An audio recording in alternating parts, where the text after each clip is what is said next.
King and Yates, they bridging the gap. From the US to Dubai, put pins on the map. Ball is life, and that's a fact. And a baller's life, about that exact. King and Yates, they bridging the gap. From the US to Dubai, put pins on the map. There's a time to score and a time to assist. Ain't no I in team, let the winning commence. From generation to generation, game don't stop. The new and old school got the game on lock. It's all legendary, it's all necessary. We all been all-stars before February. And after that, King and Yates, after racks. But really trying to get some wins, not just padding stats. Two basketball lovers through happenstance. BTG Nation. Here we go, back at it again. And let's shout out to Waze again for that crazy intro. Every time I listen to it, matter of fact, I just had young Arthur listen to it. Oh, yeah? Yeah, because you know a lot of the kids be talking about music, Spotify this, Spotify that. You know, I check in to see what they're talking about. And we've been telling them for maybe, like 6-7 months, like, look, we got a podcast, we have a show, like y'all need to check it out, right? So now that he's been our young intern, he came to me the other day, he said, yo, coach, you guys got your own theme music? I said, I've been telling you, you guys probably got the coolest coaches in the world and don't even appreciate it, man. You know, here we go with that, right? That's a great kid too. It's a great kid. That was a great pickup for us. But listen though, Arthur's been with us for what you say, a cup of tea. Yeah. He's already doing everything we said do. Right. How many times have I told some of our returning kids to go listen to the pod? He did that immediately. Yeah. That's why Arthur is going to be successful, and some of you guys are going to be looking at him as he crossed the stage and get a few new awards. Yeah, he's going to be successful in life too. Period. Like, he's a go-getter. Period. He's a sponge. Man, so BTG Nation, you know how we got to start it. Listen, they bridging the gap. Hey. They bridging the gap. Listen to KG. They bridging the gap. They bridging the gap. They. Here we go, Young OG, Triple OG here, episode 76 of 3 seasons, 26 season finale here. You guys know exactly where we at. We're here in Dubai, live from our #1 destination, the JVC First Collection Hotel. We are here, we're in action. Man. It's a shame you guys can't hear our music. Yeah. So you guys don't know, but we got a little bit of an audience today. You know, we got 2 guys back there that, you know, when I came in here earlier, they already had their refreshments and hors d'oeuvres sitting to the side. And I was like, I called my guy. I said, yo, what's going on? And so they came in right before we started, and they asked to sit in. And so you guys don't know, but we got some plans. And it's crazy how God works. we got our own little market right here, research happening. So we got a live show today.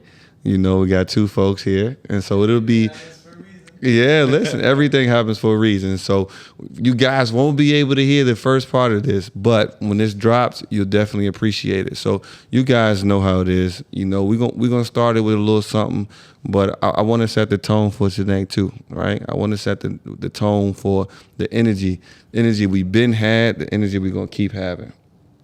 See yourself as high as you possibly can see yourself. Who do you see yourself as? And there's no right or wrong answer. Yeah. Clarify and define your vision for yourself in the highest possible way that you can see it. That's your first job, is to see it as high as you can see it. Be delusional even. Right at the apex of what your mind believes is possible, maybe push past that even a little bit and define it. See yourself. Listen, that's from Cole right there.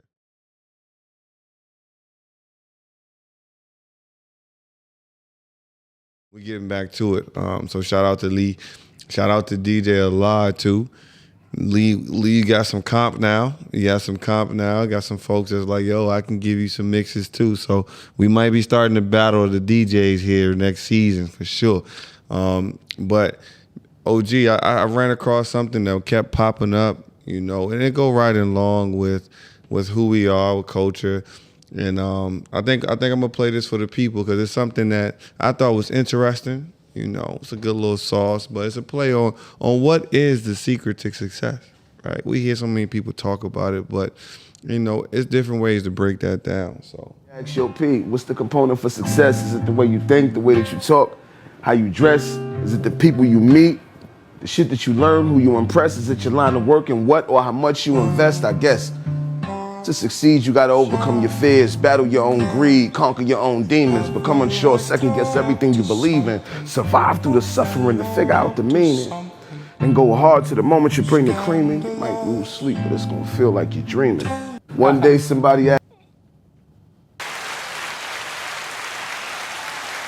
That was an art form right there, right?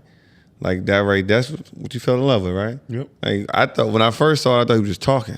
Right. Then I caught the cadence, but then I still was just so attached to the words because what he was talking about was, it's something that we always trying to figure out.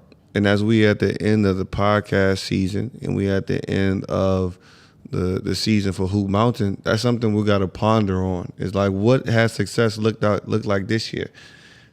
Because when you got to put the bootstraps back on and lace them up again going into the next year, you got to evaluate whether or not the year before is showing any promise. Like, what's that look like? And so we'll reflect on that a little bit more in the episode. But I wanted that to set the tone because I feel like that's something that we've talked about internally every day.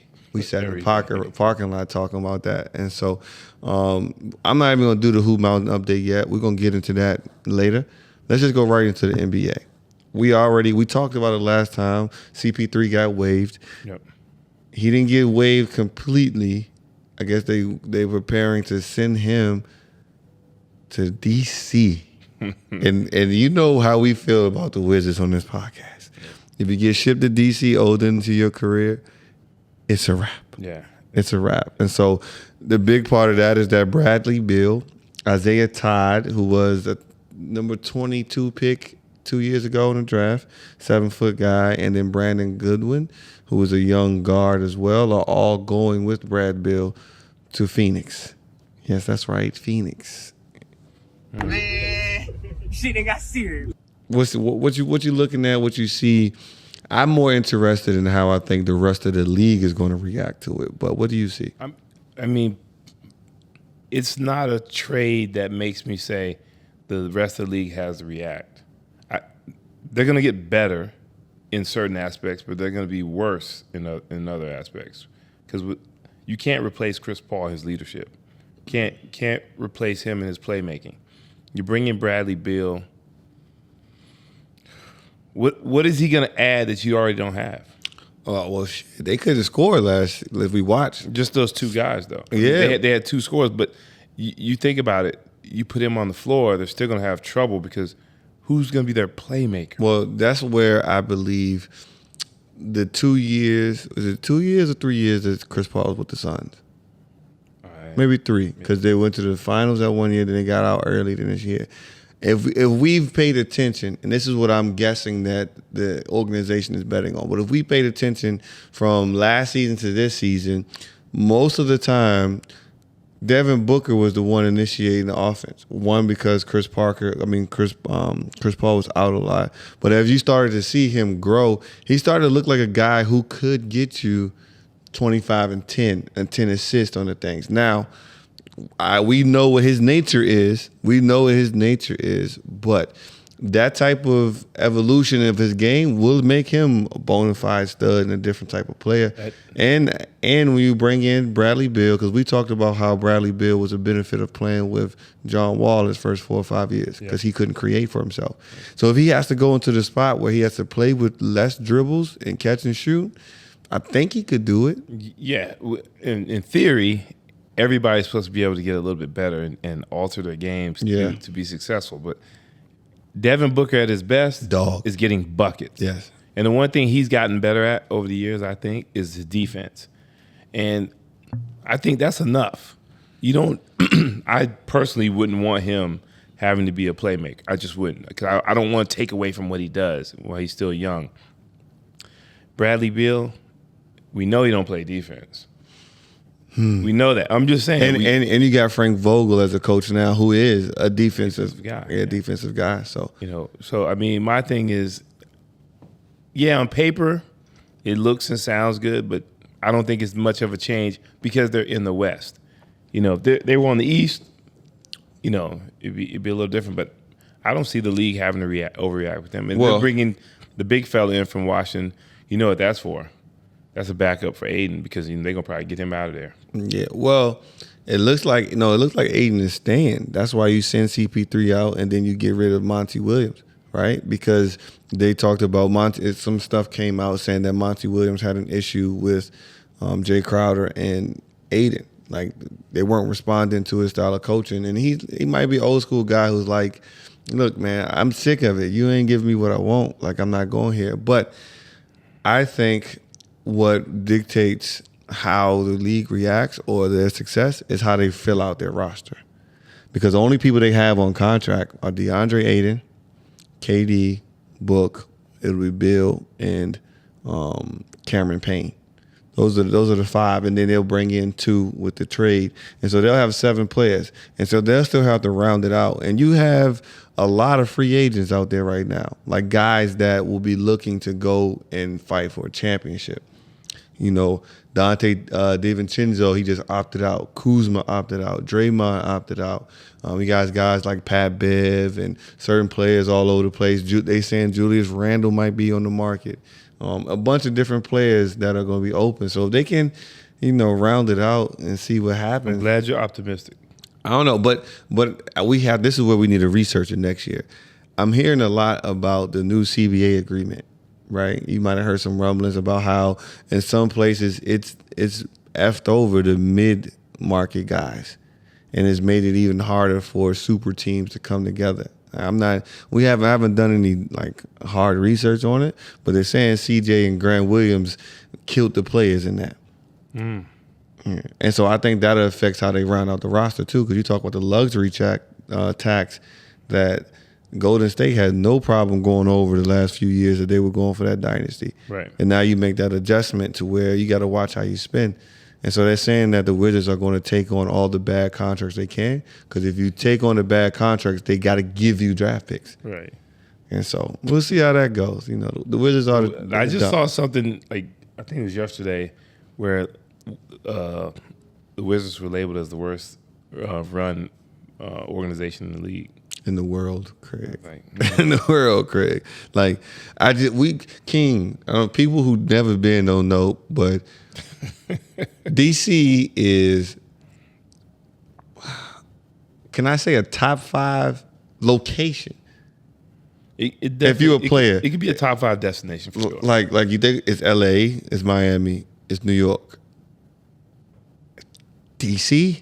You put Houston in there. You put Golden State in there. You put it's in the mix. It's in the mix. In Houston, it depends on your flavor, but for sure, it's in the mix. But even then, it's literally every flavor. Yeah, it's literally every flavor. Like DC, you're gonna get you can get away from people, or you can be in the mix.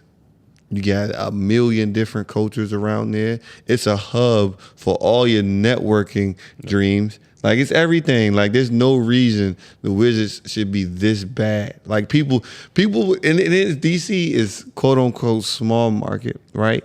But if you go to DC, Zion with the roster he got in New Orleans, that terrible roster of pieces. If he goes to DC, it's a whole different world over there.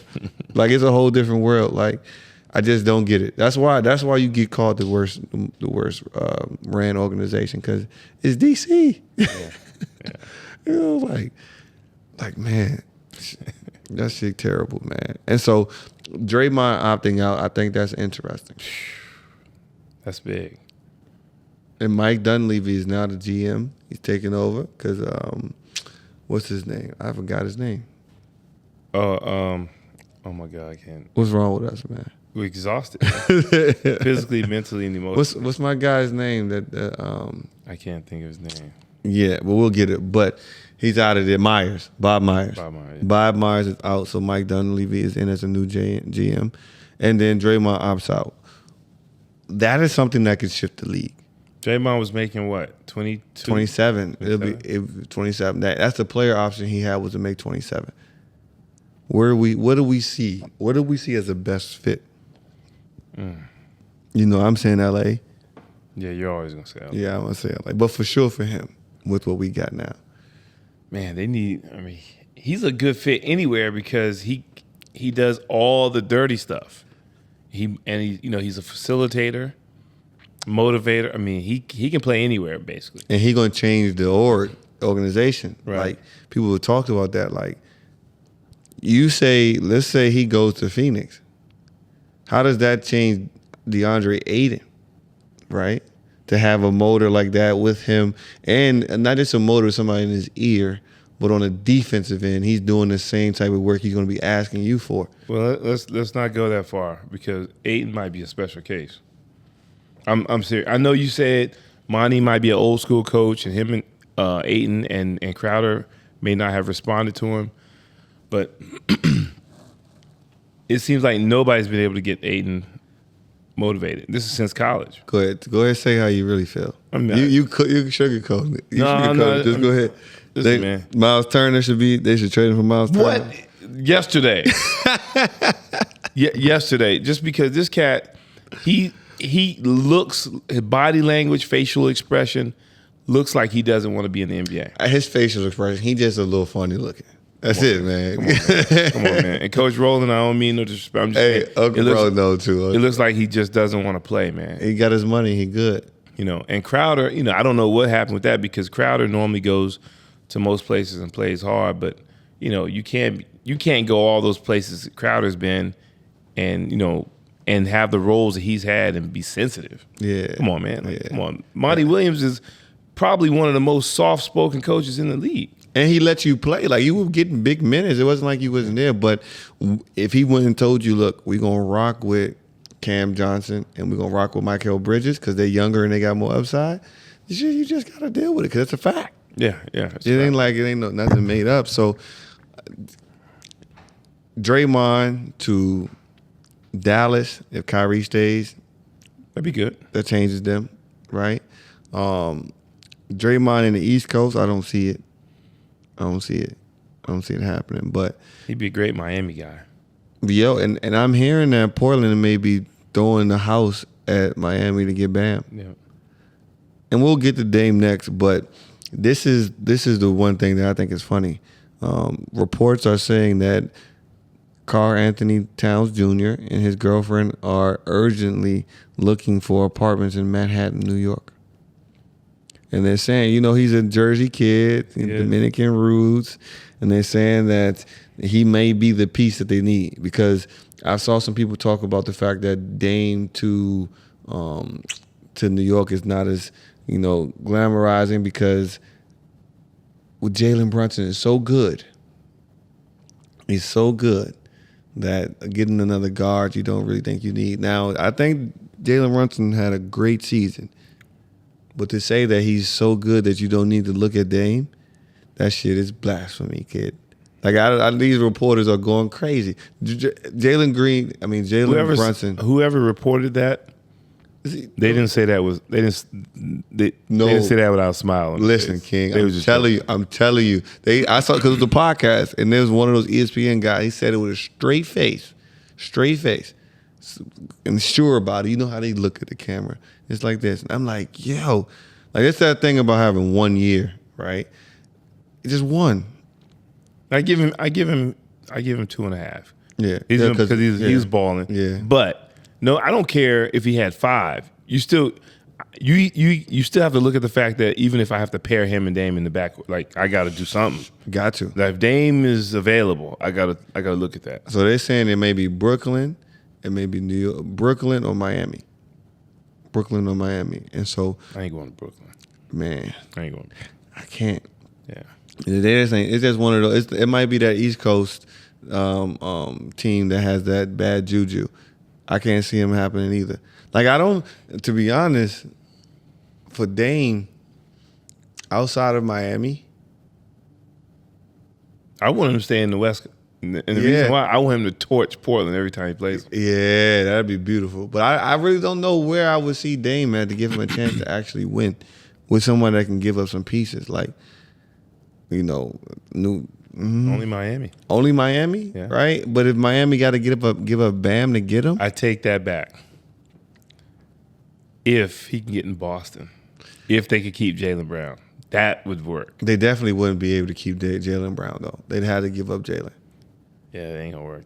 Yeah, I mean, because he'll be just swapping West Coast, East Coast, and they need more pieces regardless. But like, Dame, really the only place you can go is Los Angeles Lakers and win. Like if you could go as we're constructed, right? If we were to send D'Angelo Russell, because everybody can put him in any type of package, D'Angelo Russell and a couple other pieces, and keep Reeves, that changes the life for Bron too. And it makes it, and I wouldn't even be mad if we traded Anthony Davis and found a way to get a different big. You know, like, you know, I ain't really mad at that. Dwight Howard's coming back. Dwight Howard done. Did you see Dwight Howard say they offered him 65% less on the contract? Yeah, I can see that. You said that though. Yeah. You specifically said you going over there playing around, joking. You ain't getting no wins. Yeah. You can mess it up. And they invested the house to bring him over. So, yeah, I can see that. It's overseas, baby. That's what you. Yeah, that's what you get. That's what you get, punk. But we'll see how that rocks, though. And so, shout out to Lou Will, who just retired after 17 seasons. Damn.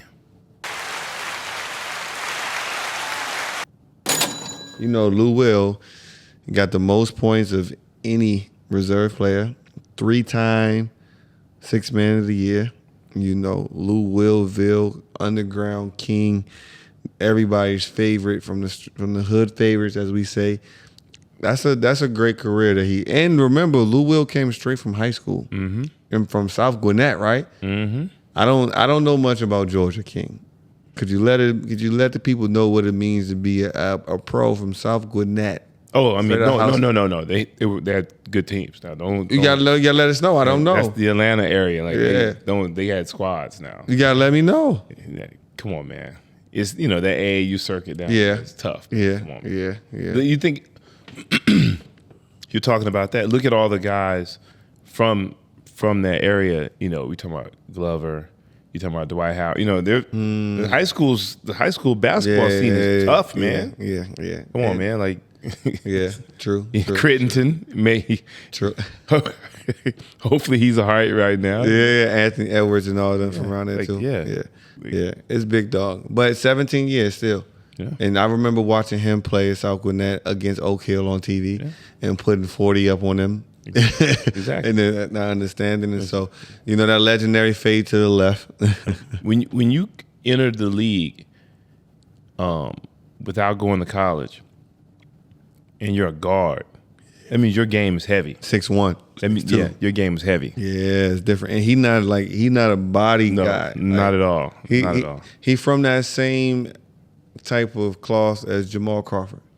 Like you just gifted, man. You just naturally there, and you were a gym rat. So shout out to you, big dog. We definitely appreciate you. So let's talk about Zion a little bit. Because I'm hearing that Zion there's a chance that he won't be in New Orleans come Thursday.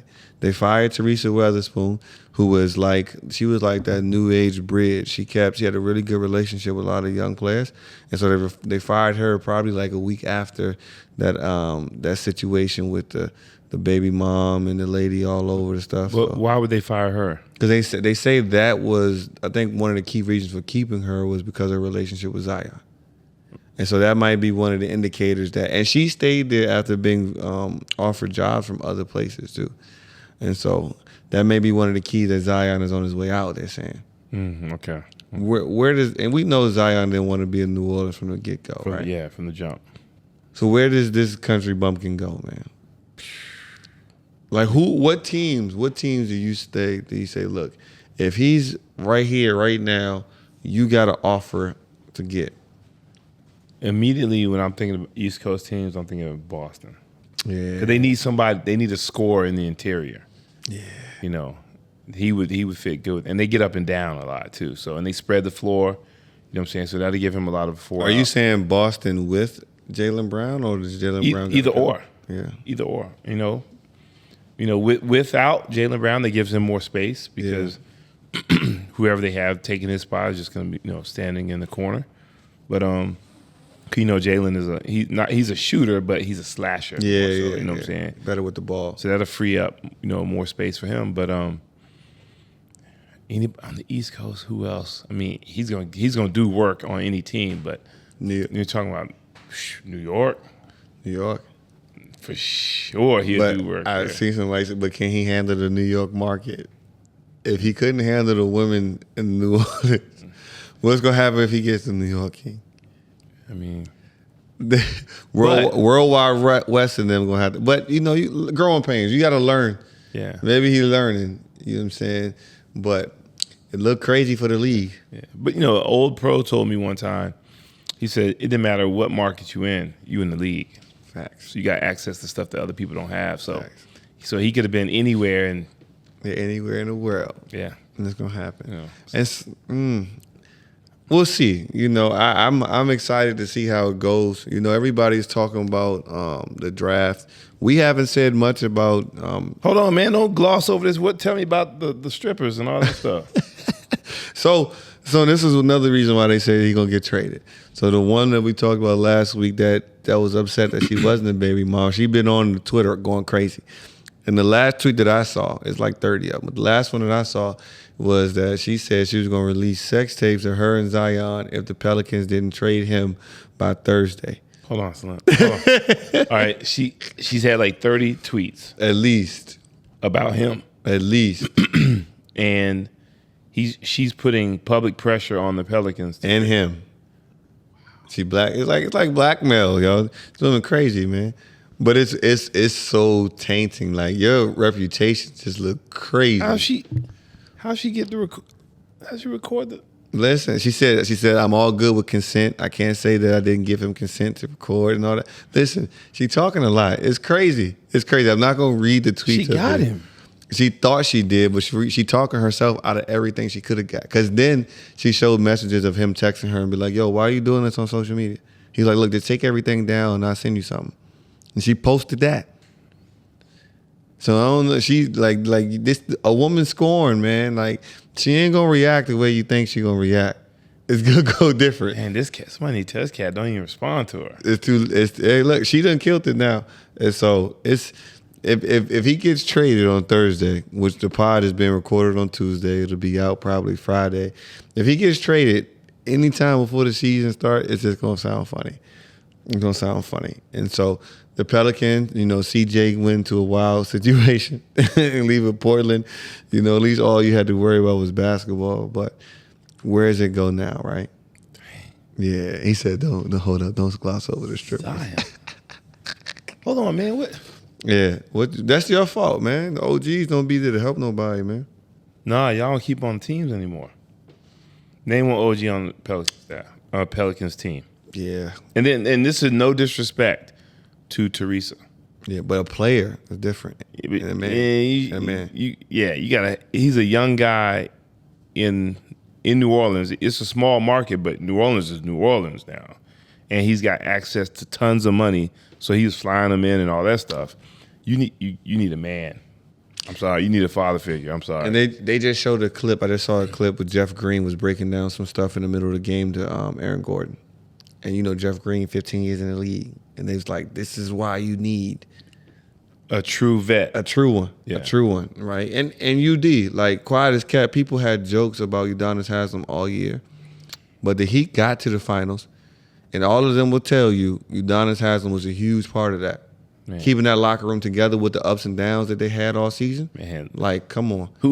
Whoever's got jokes about UD, you don't know his resume. Right, that's facts. You haven't watched enough basketball. Yeah. It's a microwave time. Yeah. Quick rice, minute rice. Ain't nothing crazy. Yes. But we'll get. I don't really, like I said, the draft is here. The draft will be here Thursday. We haven't really talked much about it because I think we are at the point now. You've seen way more drafts than I have, but I've seen enough drafts to know that I don't really care about any of this until I see Summer League. And then I see the first couple games of the season. Yeah. The draft part really, especially now, because it's it's so many people, so many players. We see all of them so much anyway. Victor, the French cat, is the one everybody's talking about. Brandon Miller, and Scoot, of course. I'm a Scoot fan. Brandon Miller does look good, but I'm a Scoot fan. I think people are giving him a bigger chip on his shoulder that's going to push his career. But I'm a Scoot fan. I'm one that's betting on him. But I haven't really paid that much attention to the draft the last probably 10 years. outside of a few players just because you don't get a chance to know them anymore. See, back in the day when, guys stayed in college 2 years, 3 years, you got a chance to know them, know their story. Guys move around too much now. Guys are short timers. So I couldn't tell you I couldn't name 10 other guys that might go first round. Yeah.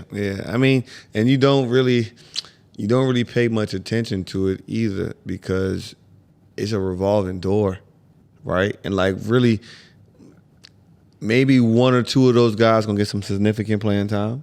The ones that probably really have the best shot are the ones that get late first round, second round, because they'll probably go to good teams, right? And so you think about like Keegan Murray. Keegan Murray went out of Iowa, and that's the rookie that was in Sacramento, right? He got into a pretty good situation. A new coach with Mike Brown, got some vets and some young players that's already there that's pretty solid. And so he gets to go into a spot where it's a nurturing organization. All these young guys, Orlando, Charlotte, like it's going to be tough. It's going to be tough. You're going to have to be a real professional. And so, I don't know. The French cat is lucky, blessed, big time blessed, and they say that Pop might sign a 3-year extension, and so you gonna get a chance. Yeah, you're gonna get a chance to learn regardless. So we'll see. Salute to all those guys though. Salute to those parents that get to watch their kids walk across the stage, because I can only imagine how that would feel. Like regardless of what the career may go like.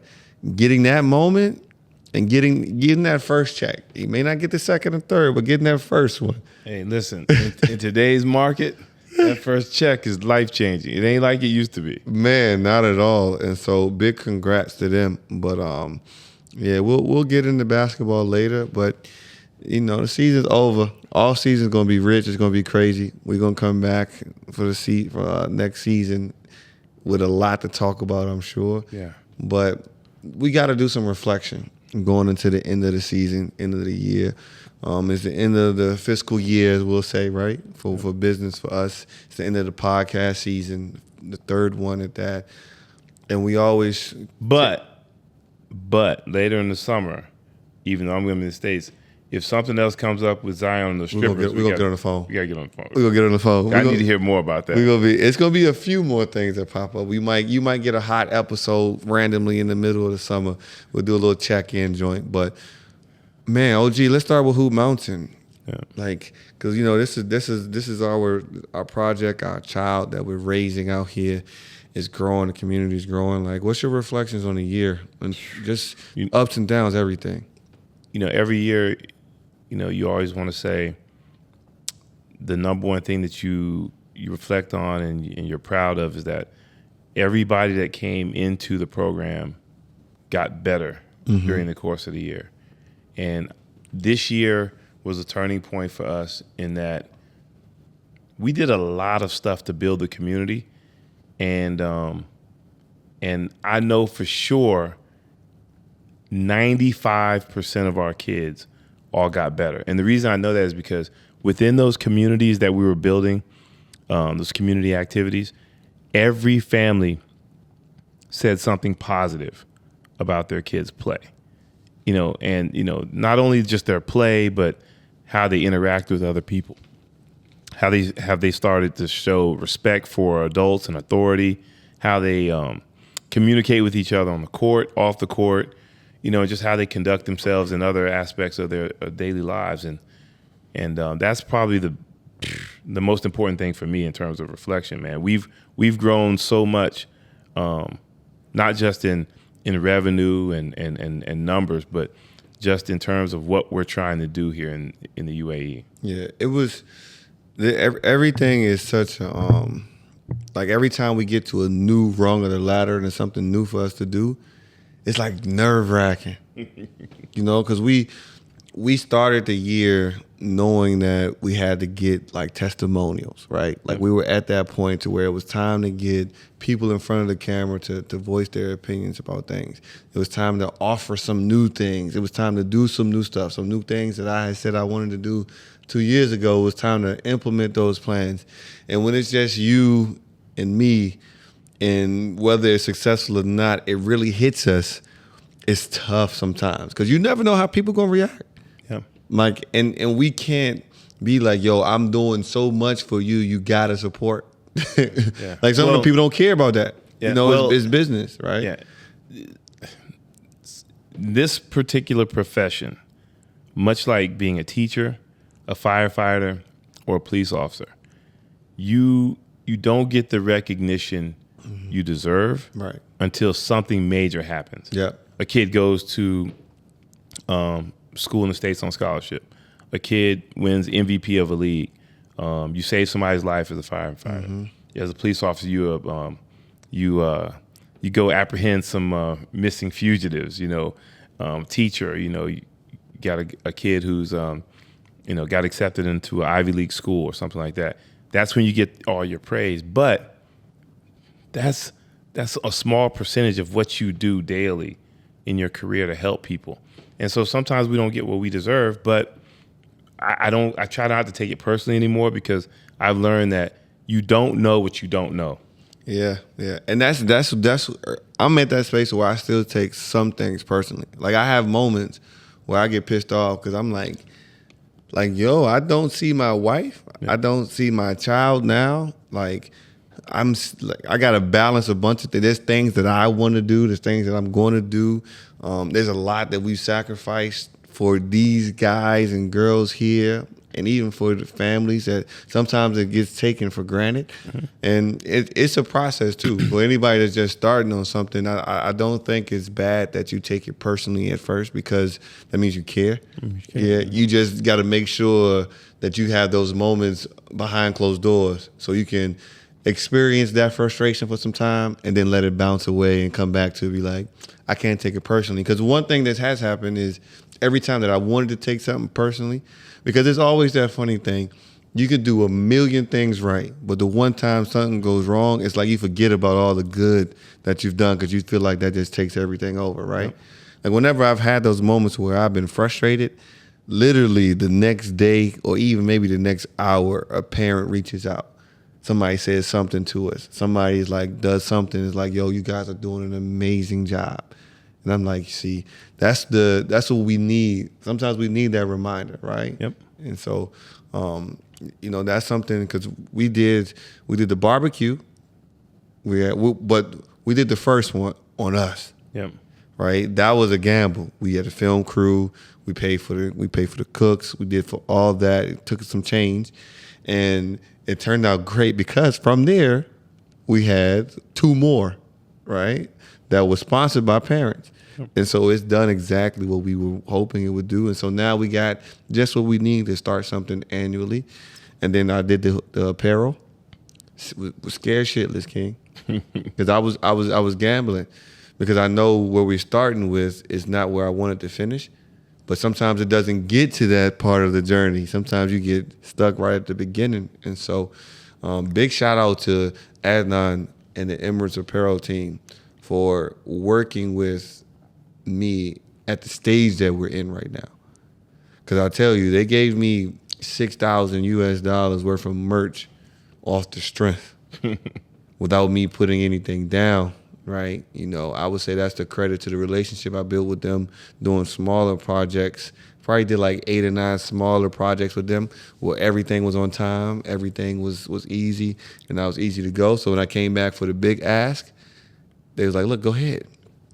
Go do your thing. So shout out to you guys for understanding where we are and what we're trying to do and working with me as we push that through. Because, man, I was like, are we going to be able to sell enough of these to get there? And so it came through. What were some of the worries you had at the beginning of the season?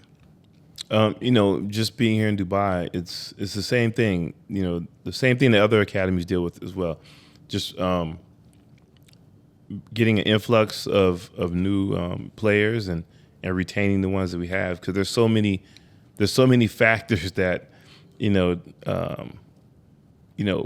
can affect your academy. Which there's so much to do here recreationally. Like, my goodness, this I've never been somewhere where every birthday party is so extravagant that, hey, as a kid I wouldn't miss one either. I'm just being honest with you. There's so many competitors out there, and it's just a different lifestyle that we're competing with a sport that is still virtually new here. You know what I'm saying, in this region of the world. So, we're trying to introduce a new sport, and then capture the kids who do have some experience in the sport. And it's just tough. I always worry about the numbers. Do we have enough people coming in? Do we have enough revenue so we can keep this company afloat? Because our livelihoods are depending on this. Yeah. See, my worry is, I worry about how the parents and kids respond when they first interact with us. Because we, in comparison to everything else around here, we're pretty hard on them. Like, not unwarranted, not anything outlandish, like we give an expectation and we hold them to that expectation. Some of them don't have them expectations in school or other places, but when they come to us, it's like, nah, you got to carry that. And so at times you don't know if somebody understands, a parent understands why that we carry it that way. A lot of parents, now we're at the point we have enough parents that on the sideline, they're talking to the new parents and letting them know, like, no, this is the real deal. Like, it's heavy discipline, but it's going to change the way they interact with everybody. But I worry about that sometimes, just because, as you said, it's brand new, and like the basketball culture is non-existent, like completely. Right. Like just everything around it. So you just never know how somebody's going to react to, like, whoa, the kids doing push-ups? Right. Like, you know what I'm saying? Like, yeah, but our retention rate after we get people in for free trials is basically 80+%. Easy. Yeah. Because people know that, like, there is, quick discipline, so to speak, but we're inviting to people. Mm-hmm. And the kids want to be around us. Yeah. I mean, come on, let's be real. Yeah. Like I said, I told Arthur, you got the coolest coaches ever right here. Like, you don't even understand. I said, y'all haven't even seen half of it. Right. Like, we really got some stuff for y'all. And so with that being said, what's the outlook? Like, what are we seeing going into the off season as we prepare, and then what we want from next season?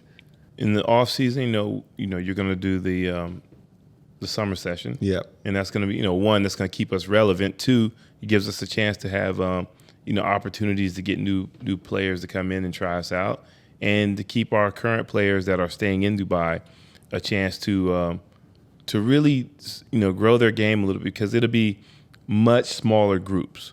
In some cases, it'd be more like a one-on-one.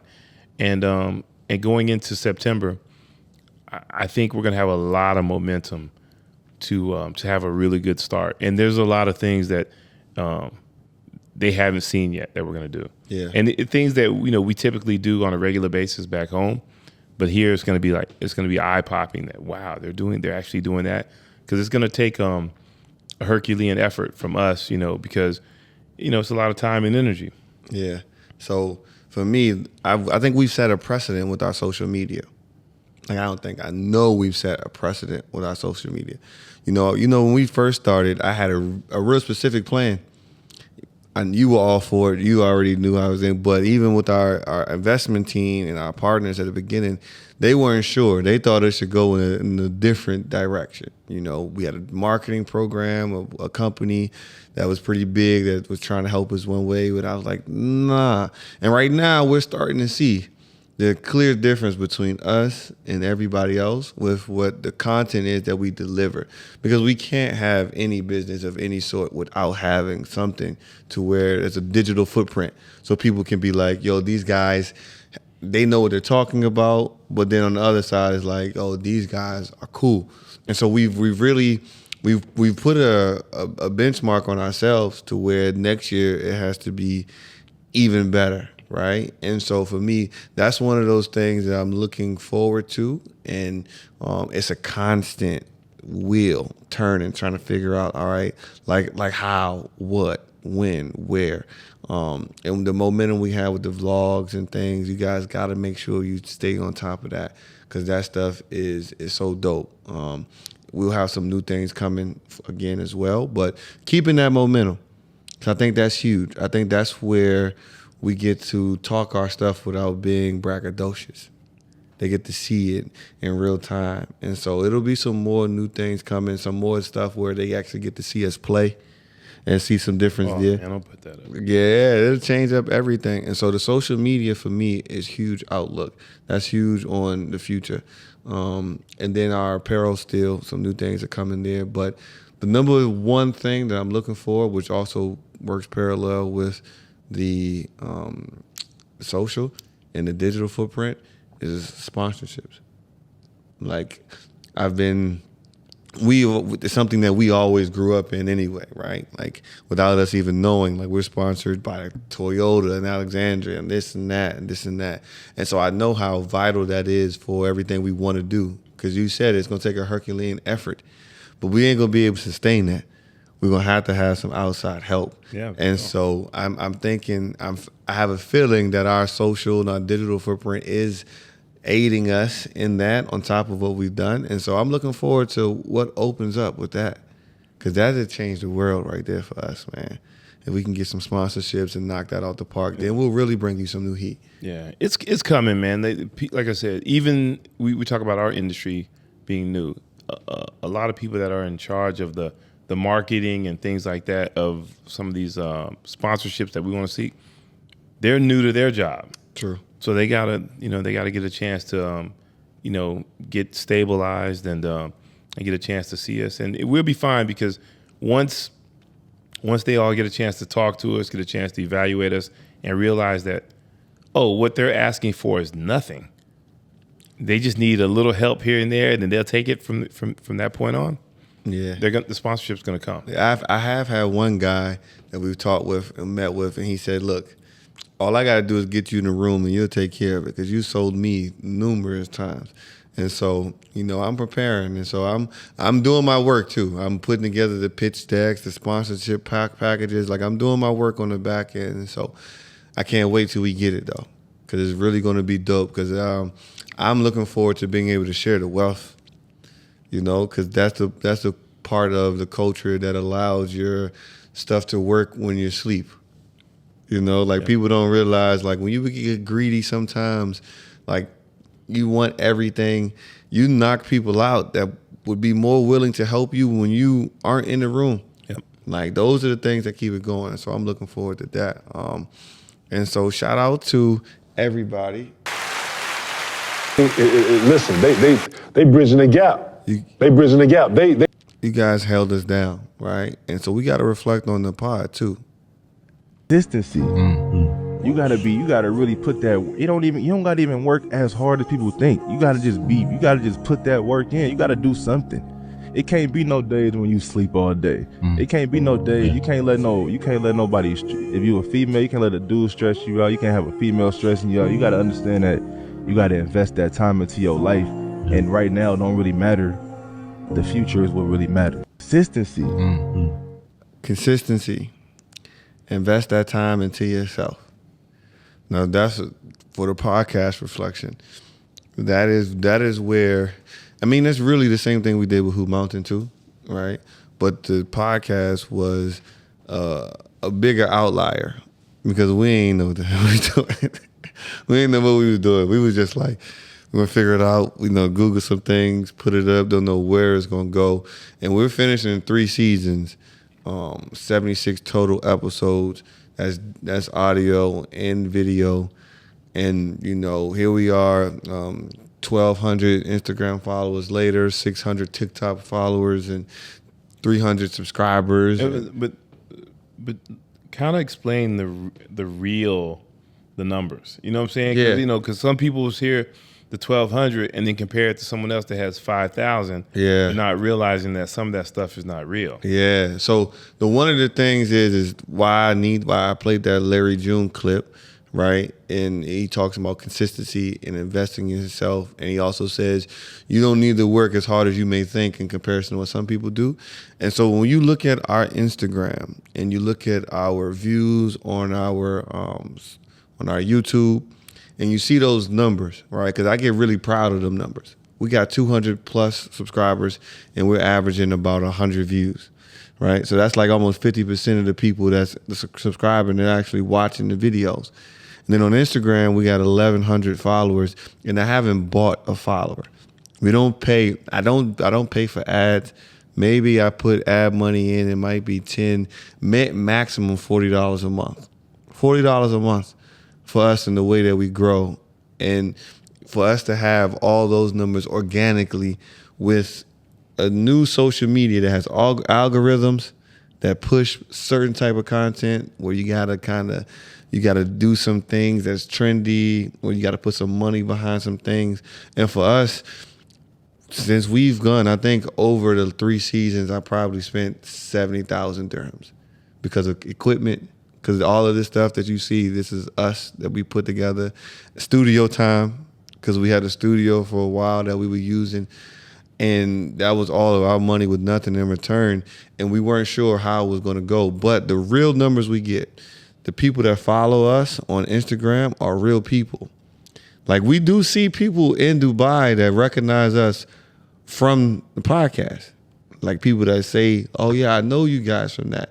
And those are the things that we're living with and letting us know, it's like, man, we got a chance to really do something.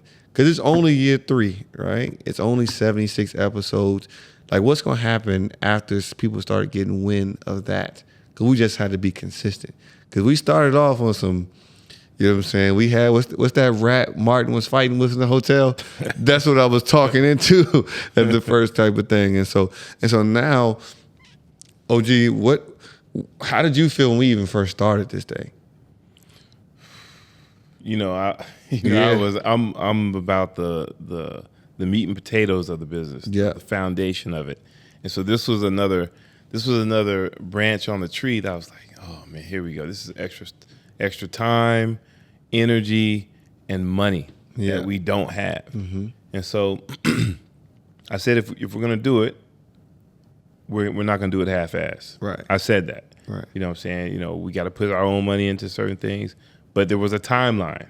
Yeah. That, we had a timeline that if we didn't reach a certain mark or we didn't get certain things, where we can improve, our efficiency, then, we'd have to make a decision as to whether or not we're going to do it. But man, I was just like, I'm with it. I know we got to do it. I think it's a good idea. It's just, you know how I am. If I do something, I'm going to do it all the way. That's just how I am. So I felt good about it, and seeing where we've come now, I'm super proud of this. Man. Even though I'm sitting here tonight, I'm exhausted, but I'm proud of this, man. Dead tired though. That's the number one thing why I just know we're gonna win. Like, sometimes when you guys see us up here, we are exhausted. And like, I know you guys love a lot of the episodes and we give you guys all that we got. But I'm saying, just imagine what happens when we got some time on our hand to prepare even better for it. When we can get a few more team members right now. Because right now we only got one guy back there helping us. And we gotta sometimes, and you guys know, because I've talked about the guys that have been here before. It's been a handful of people in and out of the doors. You guys know there's been Ethan. Shout out to Ethan, because Ethan held us down big time over there, and he's doing well. And so you just never know. And we just at the point now to where if we get a team with us too, then we really gonna rock out. Because we doing it all dolo, and we're doing it as best as we can. But it's now time to branch out and get some help. And so we're looking forward to that, man. And OG, this is the one. So we gotta definitely send it out on a good note. It's always post game wrap up time. While we think about how we want to end it with our post game wrap up, I got somebody here that just gonna send a nice little message to the folks while we talk about what we gonna do.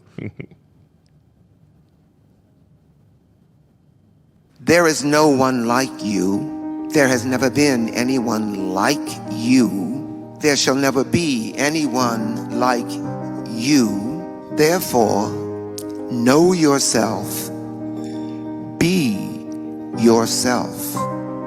Authenticity is everything. There is no one like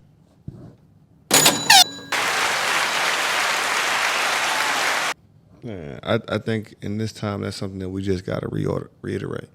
Be yourself, man. Be authentic. Love who you are. you know, and that doesn't mean try to be as crazy and as loud. And, you know, a lot of people that they take that, especially in like clothes, they take that be yourself thing to just being outlandish, you know, tie-dye, color hair, all that wild stuff. No, just be you, be comfortable, you know, and nothing wrong with that. I want to end the year and the season with talking about the importance of reflection, especially when you spend a lot of time working, when you spend a lot of time just in the mud and you don't realize how far you've climbed out of it. And sometimes you think that you haven't made progress. But when you take time to look at the work that you have done, the process that it took to get there, it gives you a clear vision of where you're going to go next. And so, you know, reflect, appreciate, you know, pat yourself on the back for what you have done, because it's not easy. Because if it was, everybody would do it, you know. So take some time to reflect, and then give yourself some time to relax. I'm going to remove myself from social media. I'm going to remove myself from the pod. I'm not going to remove myself from hooping. I'm still going to do that, but I'm going to remove myself from the kids for a little bit, and I'm just going to chill. I'm just going to chill. I'm just going to relax. I'm going to reflect. I'm going to read. I'm going to eat some fruit platters. I'm going to play with my son, and I'm just going to relax, you know. And those things are important because we don't get to do this stuff every day. It's really a privilege. And so reflect, relax, and enjoy, you know. Man, this is a little this is sensitive to me right here, man. Mm-hmm. This is somebody I've been thinking about probably the last 5-6 weeks, just because I've had a couple college classmates and high school pass this year, you know, and people that I haven't, you know, you say, oh, I'm gonna get together with them and and break bread with them, but you know, life happens, you never get that time. So, and this person right here, man, is somebody that was an important part of my life for a short period of time, but made a hell of an impact in something that I'm really passionate about, which is basketball. And I've commented on things that he's done in the past, things that he said, quotes that I keep in my mind. And I was watching Mike Vrieswick, give the eulogy at Coach Chaney's funeral, and so I was watching some old videos and stuff like that, and I picked up something he said and it pertains to us. And you always talk about the old heads. It's our fault. It's our, if something bad happens to the young bucks. But I take pride in not being one of those guys. You may screw up, but if you're not going to screw up and say Coach King didn't say anything, if he knew anything in terms of giving you a positive reference to something that happened to me before, or my failures, as an example. And this was never pass up a teaching point, because you may never get it back. And so if I see a young guy, young lady, and they're under my care, or even if they're not under my care, but I can approach them, and I see them about to make a mistake or doing something wrong in the moment, and I don't say anything, what kind of person am I? And I try not to be that person. So, who lets things just go and then say, hey, young bucks gotta learn their own. I always try to, lend a helping hand if I can. You gotta repeat that one. Yeah. You gotta repeat that one. Never pass up a teaching point, because you may never get it back. Man, listen.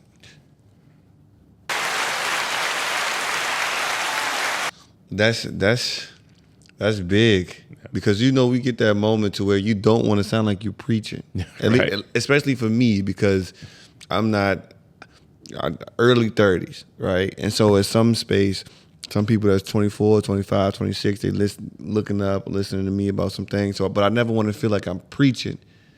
But then in the back of my mind, it'll gnaw at me if I don't say something, because it's like, I can't let them go down there without me at least saying something, because I know what it could look like, right? But man, you got to speak your piece. You got to say something, because if you're holding something in, it could be the difference in whether that person is successful or not. Change their life, man. Yeah. Man, BTG Nation, that's what it is. You know, we've made it a point to make sure that we try to teach, we try to bring coaches together. You know, we try to share some insight, and we're going to keep doing that. We're going to try to give you even more of that as we go forward. But, man, you guys could have been anywhere in the world, but you chose to be here with us. You know, every week you listen, every week you watch, every week you comment, you like on Instagram. You know, as we go forward, we're going to find ways to even more interaction between you guys and us. But this is until next time, you know. This is a wrap for season 3. Thank you guys. Thank you guys. Thank you guys. And you guys know how we end it. BTG Nation, keep it real, keep it simple, and keep going. Player and coach, the brother to brother. They both got views that you need to discover. From sports, current events to just life talk. Whether you on a fast break or a nice walk, gotta tune in, you already know G. This BTG Nation and you one of the homies. Just tune in, you already know G. BTG Nation, the other ones in the nosebleeds.